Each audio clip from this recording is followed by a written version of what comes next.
अरे दम धर नच खतिर बतरी काजल मेकअप करे में उतवाड़ी ओनी बैचल। बाबू मेकअप ढेर भइल, चलो भैया बोलिला उन्होंने पैसा मिली फिर 2 रुपया दिबैब। अरे अब की पारी तार जंगला केवाड़ी कुल लग जाई, चिंता जिन करो। अच्छा रुको चलो तनी दौरा में डेग डाली। Presented by Adishakti films.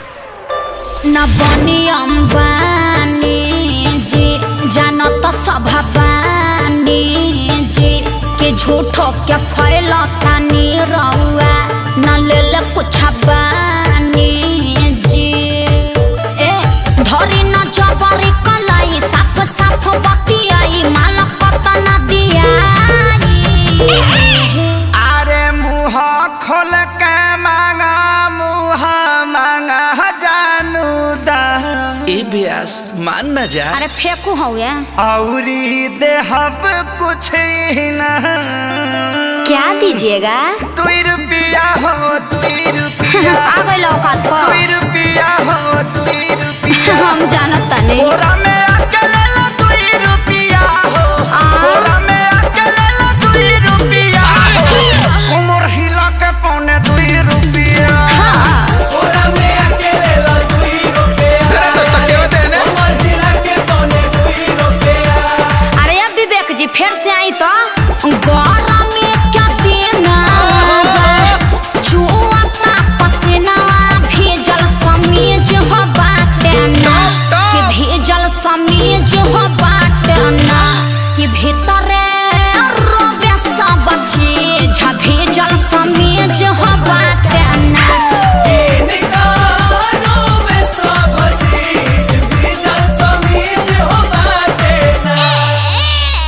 सुनले बानी तोहर त बहुते हो खता कमाई हो 1000-2000 जे दे देब तोहरो न कुछ घट जाई हो। जवानी अठन्नी पकैले बाडू कांडी बोला काहे अतना हाई बजट के करे लूटी। अरे बोला भैया हाँ तो फ्री में मजा लेबा। छोड़ी हमार अब पीछा लेब न परीक्षा तनी दूरी बनाई। अरे तो तोहरे खातिर सब भई जुटावता निधन। चल झूठा। ऐसे तू रहो जान मान। अरे होई पगली के पाछा पगली झर पर का ब्यास। हाँ तो तहार कहे भभाता 2 रुपया हो 2 रुपया। का खा 2 रुपया हो 2 रुपया। कहत जा। बोरा में आके ले लो 2 रुपया हो। बोरा में आके ले लो 2 रुपया। अरे लागल है। तो महिला के पौने 2 रुपया। ना होई। बोरा में आके ले लो 2 रुपया। अरे ओ महिला के पौने 2 रुपया। तू लोग कीप साइलेंट रहबा लोग की ना। काहे खातिर आतना कमाइला हो एगो झुमका बना पेन्हाइला।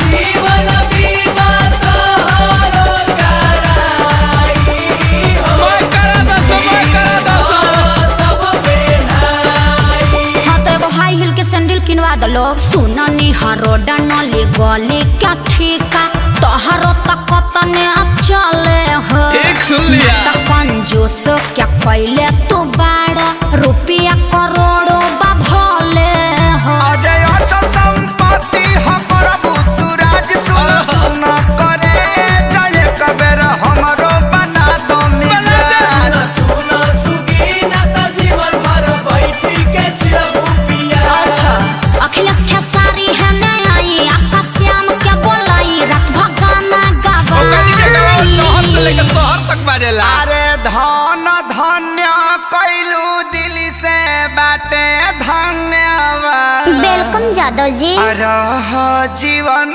भर जिया जिया एम मजनू के सारू तू तो देखे में लागत तारा। का? फारू बेबी फारू बजट बढ़ाओ। बैगनो बेच दे। बेच दो 2 रुपया होते हम 2 रुपया। 2 रुपया होते हम 2 रुपया। ले ला। चुमा चटाई दे हम 2 रुपया हो। चुमा चटाई दे हम 2 रुपया हो। अच्छा कालो कटाई पौने 2 रुपया।